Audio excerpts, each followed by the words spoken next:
नीतिसूत्रे अध्याय 31 लमुएल राजाची वचने म्हणजे त्याच्या आईने त्याला शिकविलेली देववाणी। माझ्या मुला, मी काय सांगू? माझ्या पोटच्या मुला, मी काय सांगू? माझ्या नवसाच्या मुला, मी काय सांगू?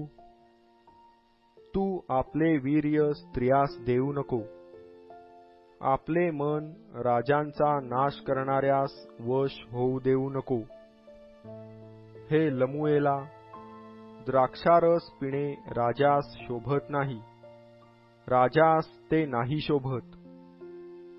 मद्य कुठे आहे असे विचारणे सरदारास शोभत नाही। ते प्याले तर धर्मशास्त्र विसरून पिडलेल्यांचा न्याय विपरीत करीतील। मरणाच्या लागास आलेल्यास मद्य दे, खिन्न मनाच्या मनुष्यास द्राक्षारस दे, त्याने ते पिऊन आपली विपत्ती विसरावी, त्याच्या हालाचे त्याला विस्मरण व्हावे।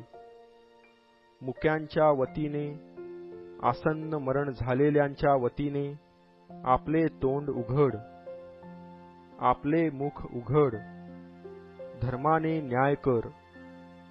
गरीब व कंगाल यास न्याय मिळू दे। सद्गुणी स्त्री कोणाला प्राप्त होते? तिचे मोल मोत्याहून अधिक आहे। तिच्या पतीचे मन तिजवर भरवसा ठेविते, त्याला संपत्तीची वाण पडत नाही। ती आमरण त्याचे हित करीते, अहित करीत नाही। ती लोकर व ताग खटपटीने मिळविते आणि आनंदाने आपल्या हातांनी काम करीते। ती व्यापारी गलबतांसारखी आहे, ती आपली अन्नसामग्री दुरून आणीते। रात्र सरली नाही तोच ती उठून कुटुंबाच्या अन्नसामग्रीची व्यवस्था करीते आणि आपल्या दासीस त्यांचा अन्नाचा वाटा देते। शेताची चौकशी करून ते ती विकत घेते। ती आपल्या हातच्या कमाईने द्राक्षांचा मळा लाविते। ती बलरूप पट्ट्याने आपली कंबर बांधिते। ती आपले बाहू नेटाने कामास लाविते। आपला उद्योग फायदेशीर आहे हे तिला कळते। तिचा दिवा रात्रीस मालवत नाही। ती चाती आपल्या हाती घेते। ती हातांनी चरकी धरिते। ती गरिबांसाठी मूठ उघडिते, गरजवंतास हात देते। आपल्या कुटुंबाकरिता तिला बर्फाचे भय वाटत नाही, कारण तिचे सर्व कुटुंब किरमिजी बनात पांघरलेले असते। ती आपणासाठी वेलबुट्टीदार पलंगपोस करीते। तिचे वस्त्र तलम तागाचे व जांभळे आहे। तिचा पती वेशीत देशाच्या वडील मंडळीत बसला असता तेव्हाच ओळखिता येतो।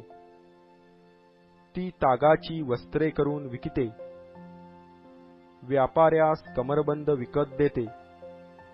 बल व प्रताप हीच तिची वस्त्रे आहेत। ती पुढील काळाविषयी निश्चिंत राहते। तिच्या तोंडातून सुज्ञतेचे बोल निघतात। तिच्या जिव्हेच्या ठायी दयेचे शिक्षण असते। ती आपल्या कुटुंबाच्या आचार विचारांकडे लक्ष देते। ती आळशी बसून अन्न खात नाही। तिची मुले उठून तिला धन्य म्हणतात। तिचा नवराही उठून तिची प्रशंसा करून म्हणतो, बहुत स्त्रियांनी सद्गुण दाखविले आहेत, पण तू त्या सर्वाहून वरचढ आहेस। सौंदर्य भुलविणारे आहे व लावण्य व्यर्थ आहे। परमेश्वराचे भय बाळगणाऱ्या स्त्रीची प्रशंसा होते। तिच्या हातांचे श्रमफल तिला लाभू द्या। तिच्या कृत्यांनी भर वेशीत तिची प्रशंसा होवो.